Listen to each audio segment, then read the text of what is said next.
На бесконечных золотых степях Масай-Мары в заповеднике Кении родился слоненок ночью под дождем.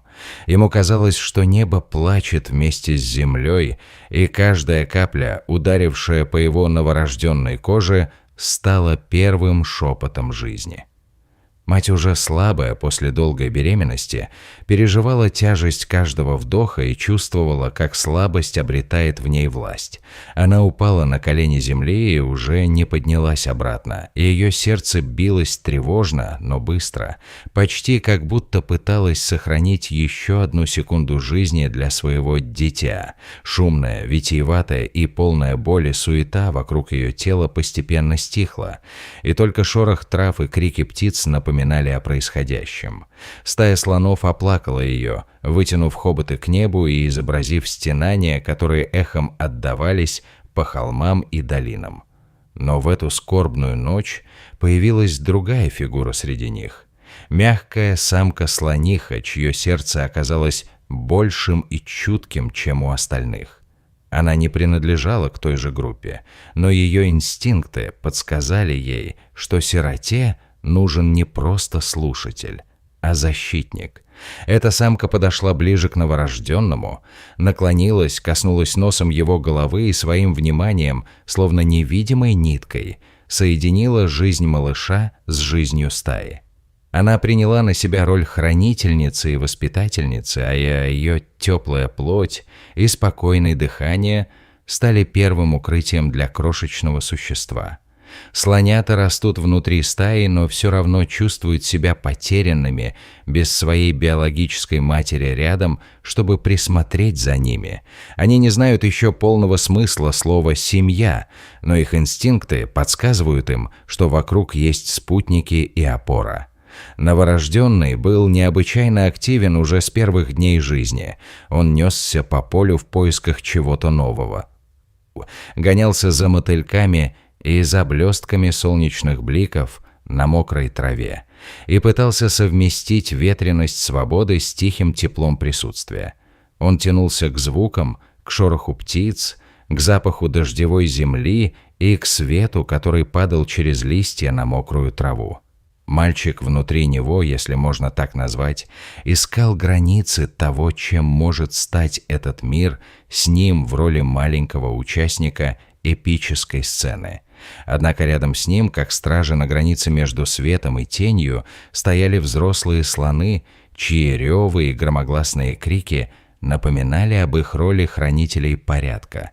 Иногда они не выдерживали озорной энергии малыша, и словно старшие учителя поддавали ему нешуточных пятерок, легких толчков и жестов, которые напоминали, что мир может быть ярким и дружелюбным, но в нем существуют и правила. Холодный воздух издалека так и норовил проникнуть в уютный уголок жизни новорожденного, заставляя его юное сердце становиться более одиноким и грустнее с каждым днем, особенно когда бесконечные ночи приносили холодную тишину и пустоту.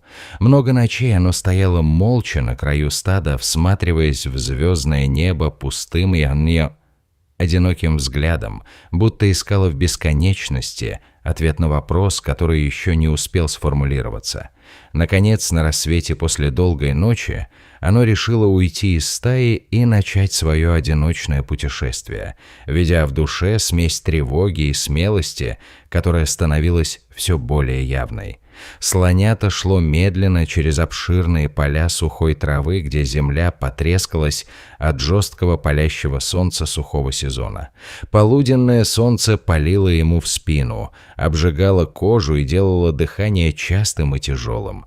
В этот момент он ощутил, как каждая клетка его тела становится свидетельницей силы природы и ее жестокости, но и благодарной за то, что он может дышать. Ведь воздух еще есть там, где он идет. Оно искало каждую сухую лужу воды, надеясь набрать глоток, чтобы утолить горящую жажду в горле. Голод мучил его, пустой желудок заставлял его маленькие шаги замедляться и дрожать. И казалось, что мир вокруг становится слишком большим и слишком непривычным для одного маленького существования.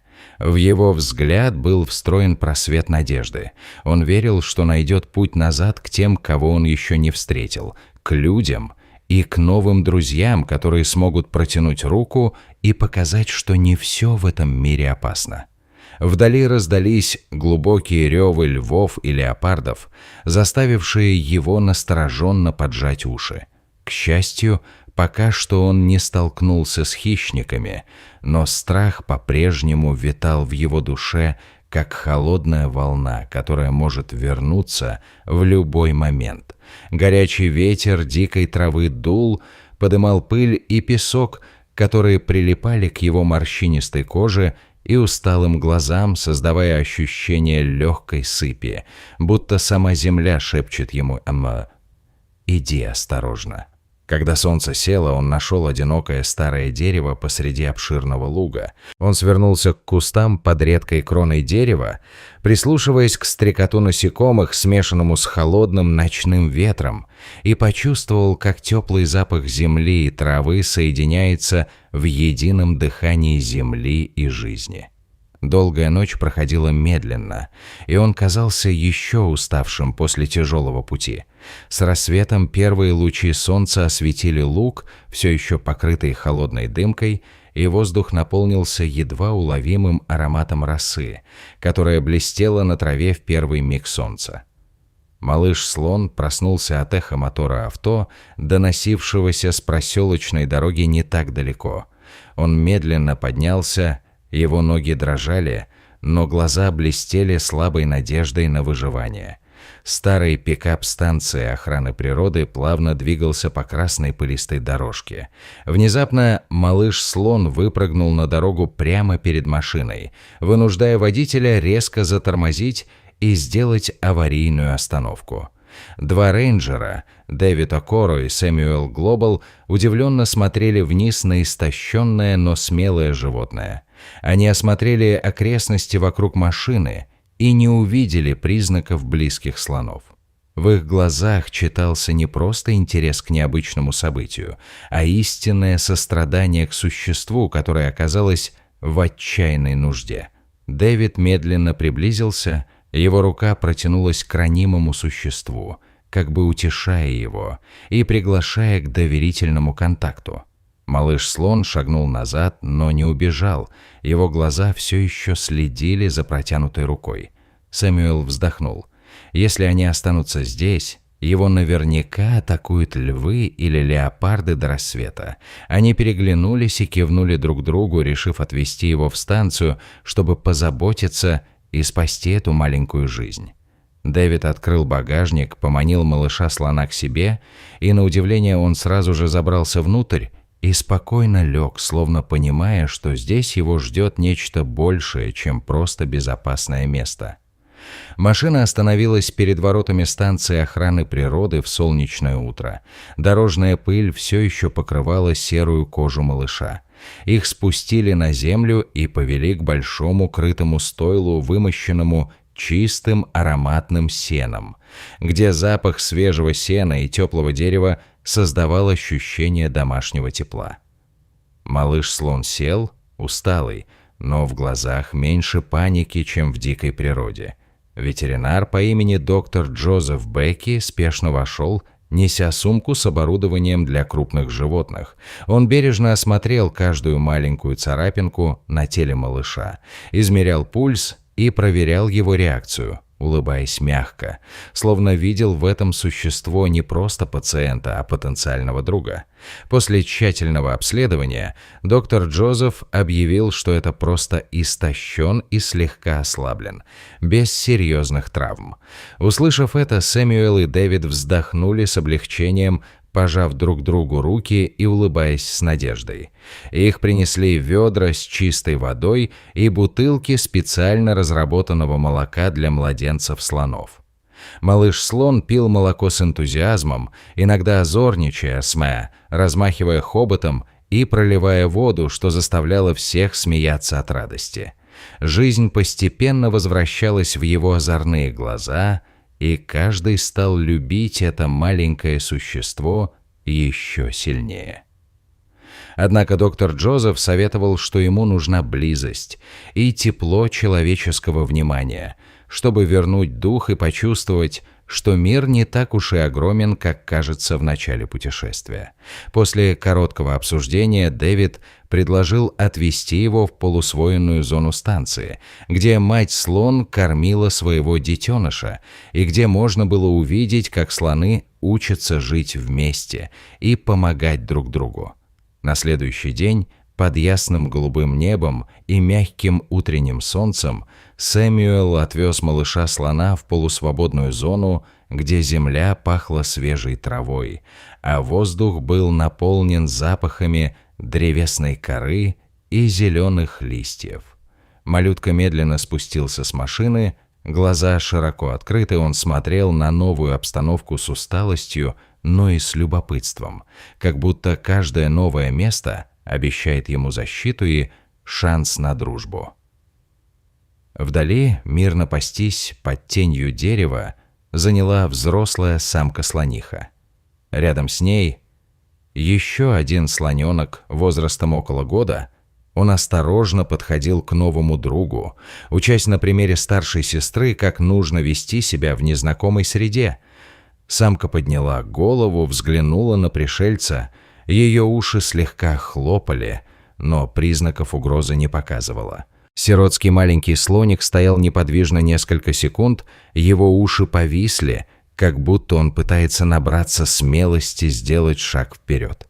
Мама-слониха, по своей природе любопытная и заботливая, подошла к нему и бережно коснулась его маленького хобота к новому другу в знак приветствия.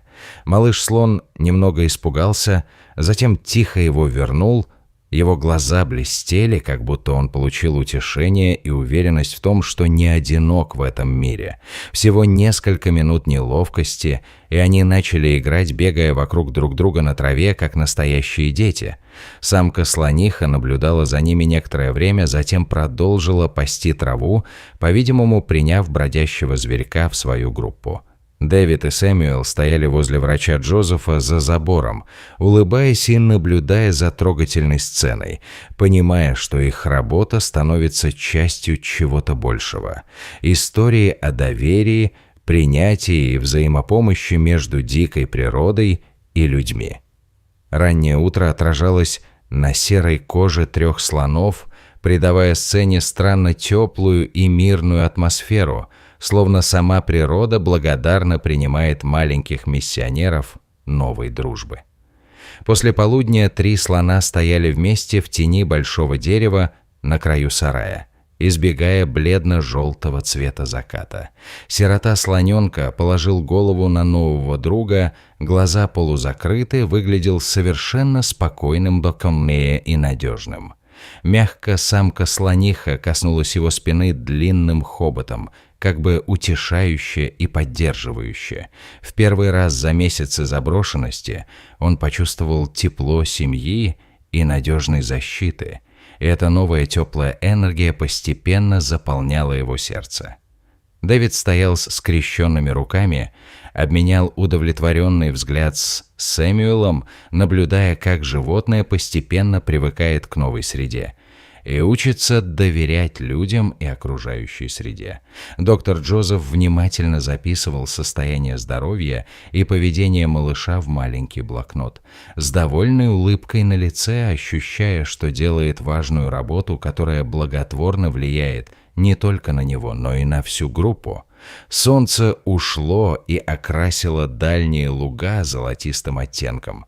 Прохладный ветерок дул, и трава начинала покачиваться от легкой дрожи воздуха.